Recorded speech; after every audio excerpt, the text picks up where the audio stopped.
في واحد اسمه ايدي ايرجنت. ايدي ده مرشح في الكونجرس الامريكي في الفتره دي، ومن كام سنه كده بعت ايميل لشخص مجهول وبيقول له فيه زي ما انا هقول لك كده. الايميل ده هيكون اول واخر ايميل ابعته لك، وده هيعتمد على سريتك انت في الموضوع، تقدر تصدقني او لا براحتك، لكن اسمع من واحد راح هناك قبل كده. الماتيريال اللي انا بعتها لك دي انا واخدها من جيفري إبستين كنوع من حمايه لنفسي في حال حصل اي حاجه. بس انت عارف إن في أحد التلال في المزرعة في جثتين لطفلين مدفونين بأمر من إبستين وماكسويل، والطفلين دول ماتوا بسبب الخرق أثناء وبعد الكلام اللي هو قاله ده أرفق معاه شوية داتا. فيديو الأبستين 13 دقيقة بيعمل حاجة وحشة مع طفلة، وفيديو 12 دقيقة، وفيديو كمان 19 دقيقة. وفي واحد اسمه ماثيو ميلون رجل أعمال غني جدا في أمريكا، والفيديو بتاعه نفس الشيء بالظبط زي إبستين. وفيديو 15 دقيقة لبنت قاعدة مع جريند ماكسويل وبتكلمها وبتقول لها إنها حاولت الانتحار بسبب اللي بيحصل فيها.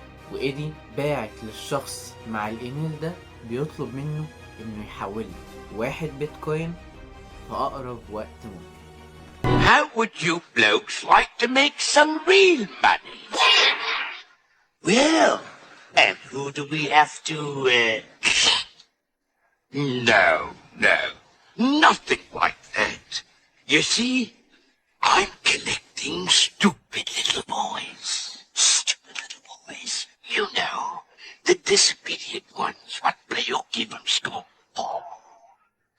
And I takes them to Pleasure Island.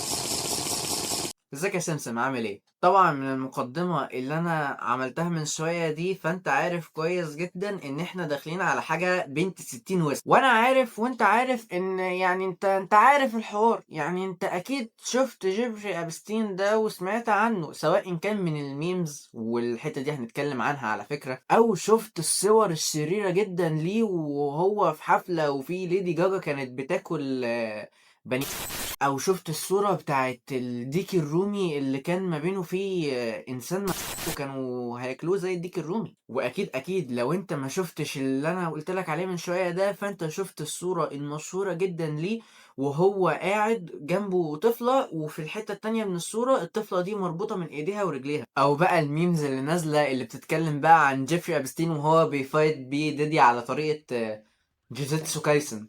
جوجيتسو ايه؟ طيب كفاية هبل لحد هنا.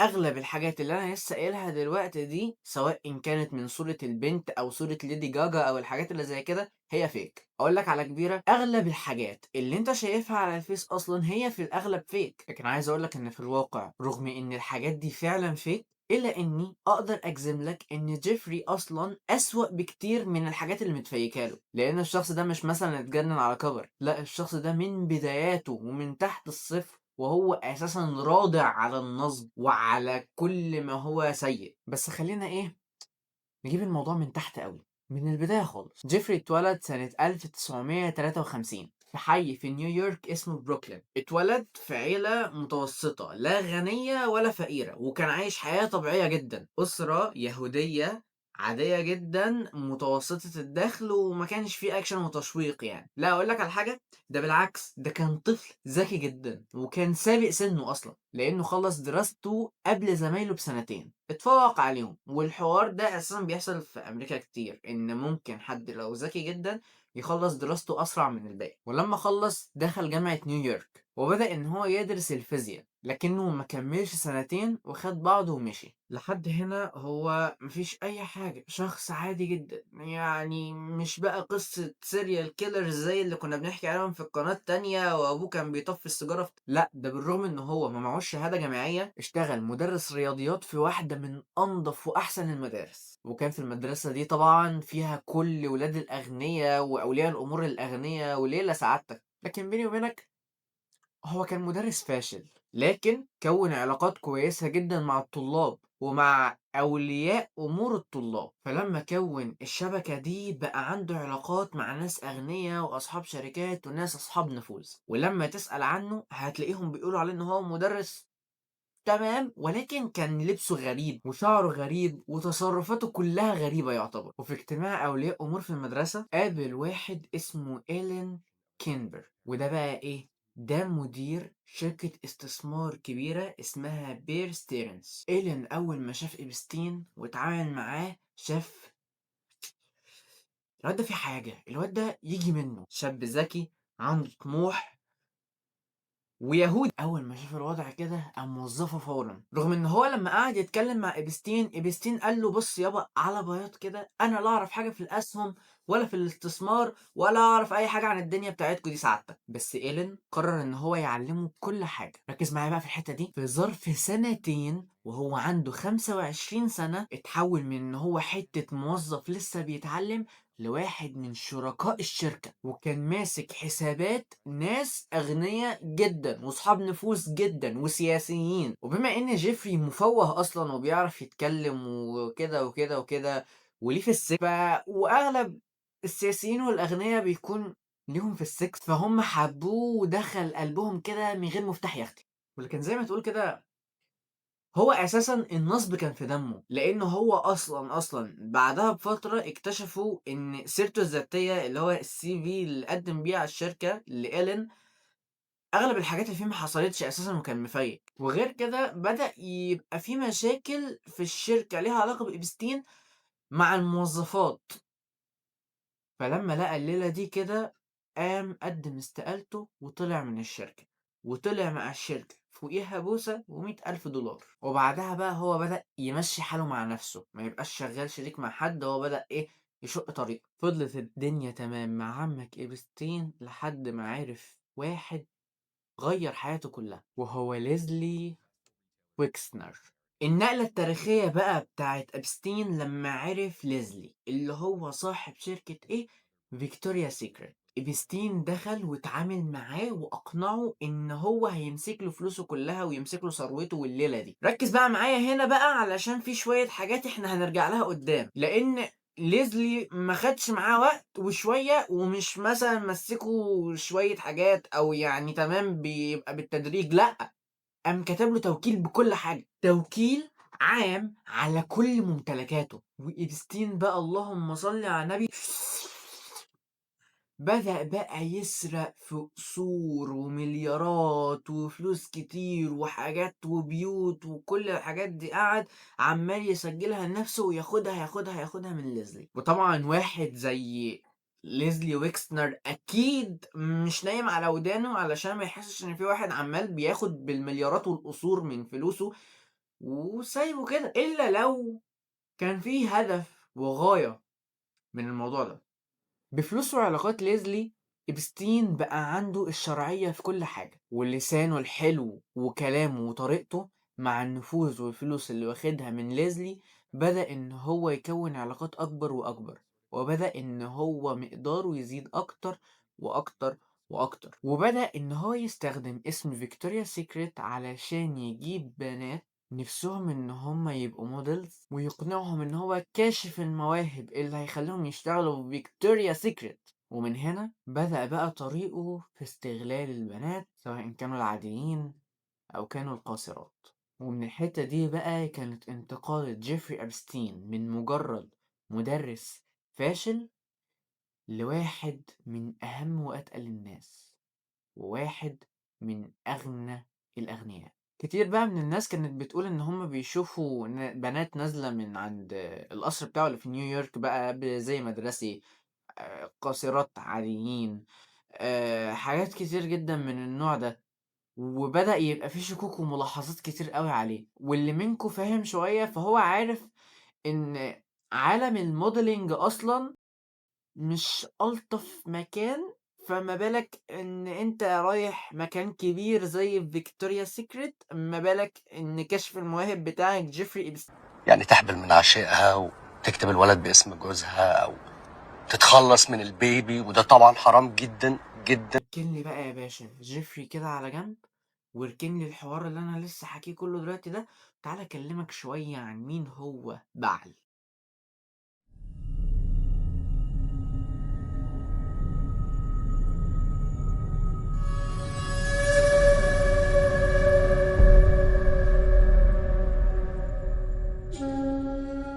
في البداية لازم نبقى فاهمين يعني إيه أصلًا كلمة بعل دي. بعل دي كلمة عبرية أو مذكورة كتير جدًا في اللغات السامية القديمة، معناها السيد أو الملك. كانوا الفينيقيين والكنعانيين بيعتبروا بعل ده إن هو إله العواصف والأمطار والخصوبة، وهو اللي في إيده أكل وشرب الناس. عشان كده الكنعانيين والفينيقيين كانوا بيحاولوا على قد ما يقدروا إن هم يرضوا بعض، ومن هنا بقى بتبدأ الطقوس والليلة دي سعادتك. ثانية استنى ثانية، قبل ما أقول لك أساسًا بقى عن الطقوس وأخش لك في الليلة دي، تعالَ أكلمك عن واحد تاني كده اسمه مولوخ أو مولوج. لو أنت متابعني بقى من القناة القديمة فأنت أكيد سمعت كلمة مولوخ أو مولوج من فيديو كنت منزله كان بيتكلم عن سونيك، فاكره؟ بقى كده ونشرح ايه هو التمثال ده. التمثال ده هو تمثال لكيان او اله عند اليهود اسمه مولوج او مولوخ. هو اله كنعاني قديم وكان اله برضه عند الفينيقيين، وانتسب تاريخيا الى ثقافات عديدة جدا من كافة الانحاء بتاعت الشرق الاوسط. system that is containing that game. It's the god of unhealthy competition. أهو مولوج ده نفس هو بعل بالظبط، ولكن تقريبا هو بس ليه اسم زيادة، مولوج الذي لا يشبع من دم الصغار. وبرضه بعيدا عني أنا، أنت ممكن تكون سمعت عن اسم مولوج ده لو أنت كنت متابع اللي بيحصل من شوية كده من كام شهر، لما اكتشفوا إن شات جي بي تي كان بيعلم الناس الطقوس اللي يقدروا إن هم يعملوا بيها زي تضحية كده لحاجة كده اسمها مولوج برضه، صح؟ تكرار الاسم بتاع الكيان ده مثير للاهتمام، مش كده؟ طيب هو عم بتاع ده اساسا ايه هي الطقوس اللي بتتعمل له؟ اول حاجة كان بيتقدم له القرابين علشان الناس تاخد النفوذ والسلطة او ان هم يتقوا شره. غير كده كان في اعتقاد غريب ان مولوج بينزل تحت العالم السفلي في الصيف، عشان كده الجو بيبقى حر جدا، وبيجي يبدأ يطلع تاني من العالم السفلي في الخريف، عشان كده الجو بيكون متغير وبيفضل ساكن في السماء طول الشتاء، عشان كده الجو بيبقى ساقع. فكانوا بيعملوا ايه؟ اول حاجة كان من اخطر وابشع الطقوس اللي كانت بتتعمل لمولوج او بعل، هو ان هما كانوا بيكونوا له تمثال نحاسي بميكانيزم معين كده يخليه عامل ايده كده، يفرد ايده لقدام وكأنه شايل حاجة في ايده. والميكانيزم والتكنولوجيا اللي كان معمول بيها التمثال هي حاجة بسيطة وبدائية، كان الهدف منها إن إيد التمثال تكون بتغلي، إيد حامية جدا بتطلع نار، وبيجي الأب صاحب الضحية أو القربان، خلينا نسميه كده، وبيكون حواليه فرقة موسيقية وحواليه ناس كتير جدا بيعملوا حاجات عشوائية. المهم إن هم يكونوا بيعملوا حاجات صوتها عالي. طيب ليه حاجات اشمعنى يكون صوتها عالي؟ علشان ما يسمعوش صوت صريخ الأطفال اللي في إيد التمثال وهو مولع. وكان من الطقوس اللي بتتعمل في الوقت ده أثناء مكان القربان بيتقدم على الإيد ممارسات زي الممارسات الشاذة المختلفة، سواء كان شاذة عن الفطرة أو كان شذوذ مع اللي هي برضو نفس الكونسيبت. وكان في فرق موسيقى بتعزف بصوت عالي جدا عشان يحاولوا على قد ما يقدروا ان هم يغطوا على صوت الاطفال اللي عماله على ايد التمثال. ولما الاطفال دي تماما خلاص يبقى هم كده نجحوا في القربان. طريقة تانية بقى مختلفة عن هو ان هم كانوا بيقطعوا الاطفال، كانوا يشيلوا وكانوا بيقدموها قربان لمولو. وقيس على كده بقى سعادتك اي حاجة باي شكل، ولكن الفكرة الاساسية هو ان كان بيتضحى بالاطفال لطقوس مولو، لازم بطريقة وحشية ولازم يكون في ممارسات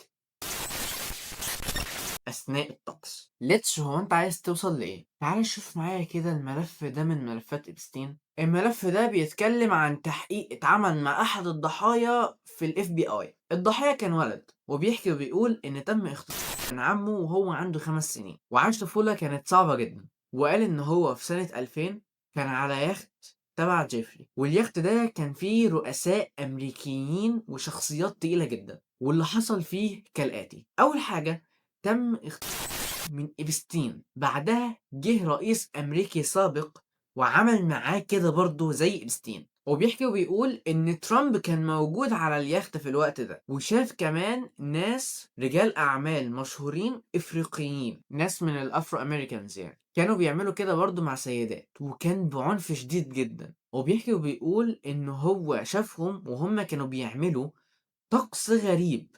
من تفاصيله إن هم كانوا من رجلهم وكانوا بياكلوا وقاموا جابوا عدد من البيبيهات وقط وفصلوا عنهم. وبعد ما خلصوا الليلة دي كلها جه جورج بوش الأول وكمل عليه. في الفايل ده اتذكر أسامي تقيلة جدا زي بيل كلينتون، زي جورج بوش الأب، زي ترامب وإبستين. واتذكر هنا كلام عن بيبيهات وطقوس غريبة كانوا بيعملوها لحاجة غريبة. أنا حاسس إن في علاقة بين بعل والطقوس بتاعة الكيان ده والحاجات اللي كانت بتتعمل على جزيرة إبستين. ومن الحاجات اللي أنا قريتها في الملفات إن على الجزيرة بتاعة إبستين في حاجة عاملة زي الهيكل أو المعبد كده، معمولة بشكل هو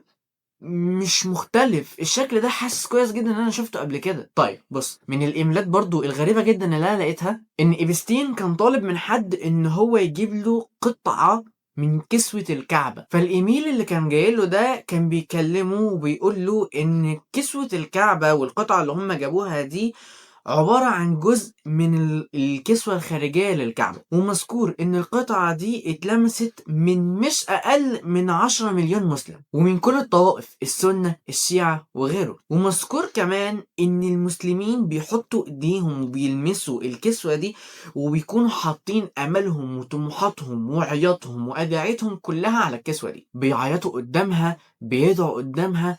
فالكسوة دي معبأة بطاقة روحانية كبيرة جدا. ومبعوث مع الإيميل ده مساحة وشكل ومواصفات حتة الكسوة دي، معاها برضو قطعة من الكسوة الداخلية للكعبة. فاللي بعت الإيميل بيسأل هل هيبقى في مشكلة في حوار الجمارك ده، ولو في مشكلة انت هتقدر تظبطها يعني ولا ايه الدنيا؟ السؤال هنا هو ليه جيفري عايز قطعة من كسوة الكعبة؟ ليه هو هيكون محتاج قطعة من حاجة فيها طاقة روحانية كبيرة بالشكل ده؟ بيحتاجوا حاجات زي كده من النوع ده. حسيت بطاقة جدا سيئة بتطلع من هذا المبنى.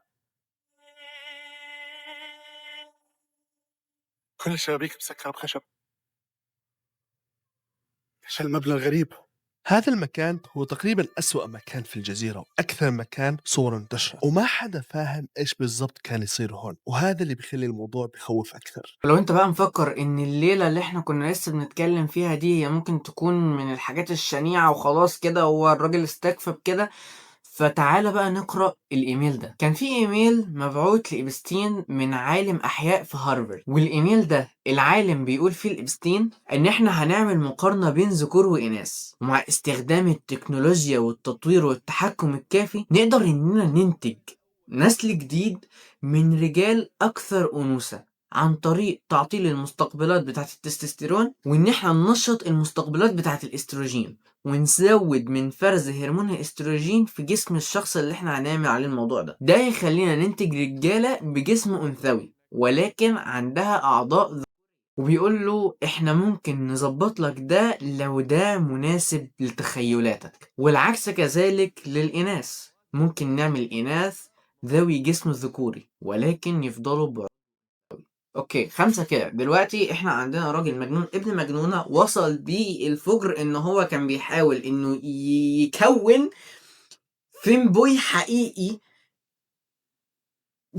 وضيف بقى على الكلام ده ان جيفري كان عنده مزرعة في نيو مكسيكو اسمها زورو رانش، والمزرعة دي كان شغال فيها انه بيجيب اطفال وبيلعب وبيغير في الدي ان ايه بتاعهم عشان يشتغل على موضوع الاستنساخ. وكان على مدخل المزرعة دي لوحة اسمها مذبحة الأبرياء. اللوحة دي بتصور عن مذبحة لأطفال، وفعلا قصة اللوحة كانت بتتكلم عن أطفال. ولما إبستين كان بيطلب اللوحة دي أكد قوي على حتة children's. طيب النوع ده من الأبحاث اسمه اليوجينكس. في إيميلات بين إبستين وناس، زي مثلا كان في إيميل بين إبستين وإعلامي بيتكلموا عن قانونية الموضوع، وإن الموضوع ده هيبقى فيه شوية مشاكل قانونية. ولكن المهم في الموضوع بتاع اليوجينكس ده إن الأطفال اللي موجودة على الجزيرة ما يتعرفوش وما يتعرفش أهليهم، ويحاول إن هو يداريهم ويخفيهم بأكبر قدر ممكن عشان يتجنب أي مشاكل قانونية لها علاقة بالموضوع ده. طيب ليه إبستين كان بيدور في اليوجينكس، وليه أصلا كان بيعمل حاجات زي كده؟ من الملفات والإيميلات اتضح إن جيفري إبستين كان بيحاول إنه يعمل عرق بشري جديد من نسله وبيحمله جيناته، ويحافظ على جيناته إنها تتورث لأجيال، ويكون العرق ده نقي. الفكرة ده بيفكرني في حد كده، حد كان رسام نمساوي وكان عنده شنب صغير، كان برضو بيتكلم على فكرة العرق الأسمى والعرق الآري، وإن هو المفروض يبقى أعلى وأفشخ عرق في العلو. في حاجات عايز ألفت نظرك ليها، أو بمعنى أصح أسئلة لازم تتسأل. هو ليه في أسامي ناس كتير جدا متلغوش عليها؟ الجهات المختصة والمسؤولة بالموضوع لما اتسألت في الموضوع ده قالوا إن ده حماية للبنات وللناس اللي تم التعرض ليهم بسوء ومذكورين في الملفات.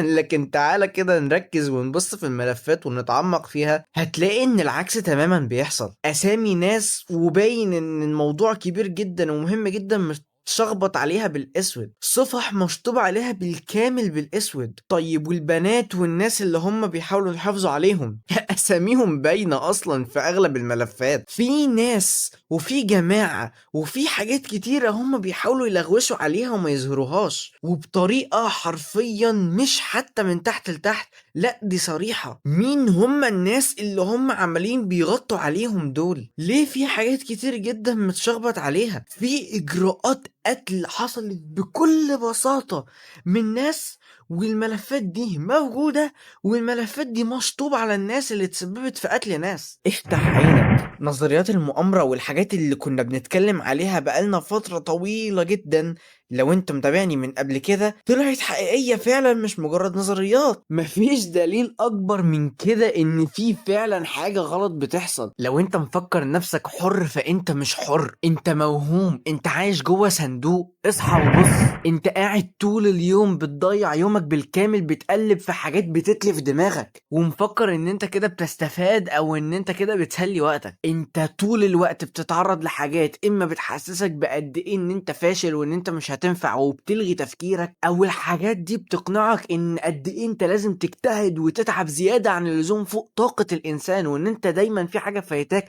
عشان توصل لحاجة. عمرك سألت نفسك هي ايه الحاجة اللي انت عايز توصل لها اللي الريلز اللي بتحفز دي بتوصلك ليها؟ الريلز بتاعت الناس الغنية اللي بتقعد تضيع في فلوس وتطيرها دي. هو انت عمرك سألت نفسك هو ايه الطريقة اللي انت هتجيب بيها الفلوس؟ ولا انت بس بتركز في ان انت في يوم من الايام هتبقى غني؟ هو ده الفكرة، هي دي الفكرة بتاعت الحاجات اللي انت بتشوفها، ان انت ما تركزش على اللي المفروض تعمله، تفضل موهوم بحاجة بعيد جدا من غير ما تفكر ازاي توصل لها. عقلك يتخدر ويقف ويبطل تفكير، يتلهي في حتة تانية، او تتوهم بالكمال وان انت لازم يبقى عندك جسم فشيخ مفيش منه اتنين، وتقعد تصرف فلوس كبيرة جدا على مكملات وعلى انك تنزل الجيم وعلى انك مش عارف تعمل ايه وايه وايه. ده مش غلط، ده صح، وانك تحافظ على جسمك دي حاجة صح، ولكنهم بيوهموك ان دي حاجة حياة او موت. لازم تبذل كل حاجة عندك عشان تعمل كده، لازم تبقى اضخم اكبر، تاخد حقن، تعمل كذا وتعمل كذا. هما بيوهموك بالحرية، لكن كل اللي اقدر اقوله لك ان انت مش حر. مهما كنت موهوم بحريتك انت مش حر. حاول تفوق وتبص على الحتة دي، انت مش حر، انت متقيد. حريتك متاخده منك، والفكره ان انت مش عبد لحد، انت عبد لنفسك. الحاجات اللي انت مفكر انها بتطور فيك هي الحاجات اساسا اللي مقيده حريتك. انت من كتر ما انت فعلا مربوط بسبب الحاجات اللي هم بينشروها في دماغك، انت نسيت اصلا طعم الحريه ويعني ايه حريه. العصفوره اللي بتفضل محجوزه من طفولتها جوه قفص وجاي تفتح لها القفص عمرها ما هتطير، هتفكر ان الحريه جريمه وانها تطلع من القفص ده حاجة غلط. فكر مع نفسك، حاول انك تدرك، اعرف كده وبص حواليك، انت متشتت ومصلوب من ايه. جه الوقت ان عينك تتفتح فيه. انا مش جاي اقولك نظرية مؤامرة، انا زيك بفكر، واللي بوصل له باجي اكلمك عنه. يمكن زمان كنا بنضحك على فكرة الميتريكس، على ان احنا كلنا في مصفوفة، لكن بص حواليك، فتح عينك، انت حرفيا عايش في قفص. انت حرفيا لو جيت تبص من بره وتبص من بعيد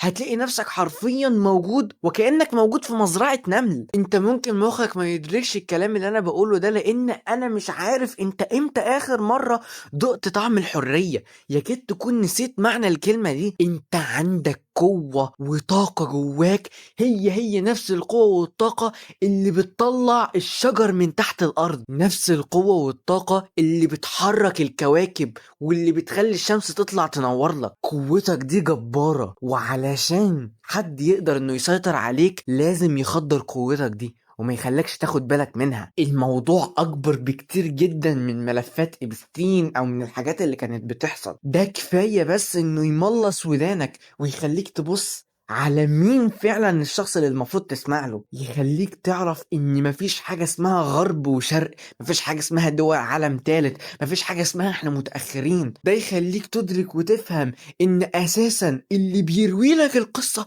هو المنتصر، والشرير عمره ابدا ما هيعترف ان هو شرير. ولو جات له الفرصة ان هو اللي يحكي القصة لازم دايما يطلع نفسه هو الخير. في نظريات كتير جدا انا ما قلتهاش في الفيديو ده لان هي نظريات، زي مثلا ان جيفري إبستين حي اصلا وعايش، والناس اللي فوق اللي متلغوش على اساميهم دول هم اللي مهربينه لاسرائيل. في حاجات ما ذكرتهاش في الفيديو، زي ان اساسا جيفري إبستين تم الاعتراف بيه رسميا انه كان شغال في الموساد، نفس الوقت هو كان شغال مع روسيا. هو مش امريكا وروسيا والليله دي كلها اعداء؟ ولا في حاجه اكبر من كده بكتير؟ انا كل اللي طالبه منك حاول بس تطفي الشيء اللي سالب وعيك وحريتك وطاقتك ده، وركز ولو حتى لمدة نص ساعة.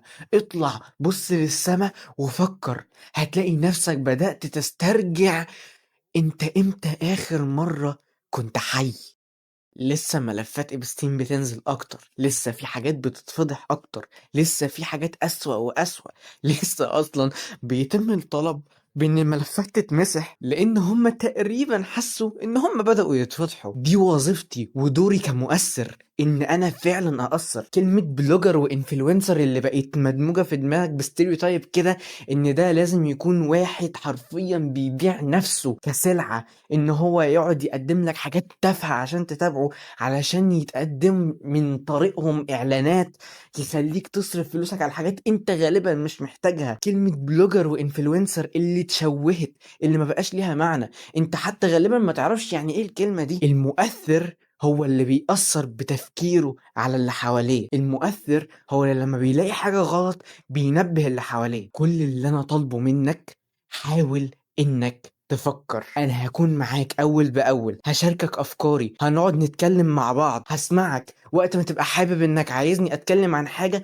تقولي وانا هتكلم معاك فيها. ولو كلامي خلاك تفكر يبقى انا رسالتي وصلت. كان معاك ليتش، وده برنامج تفاح. على جزيرة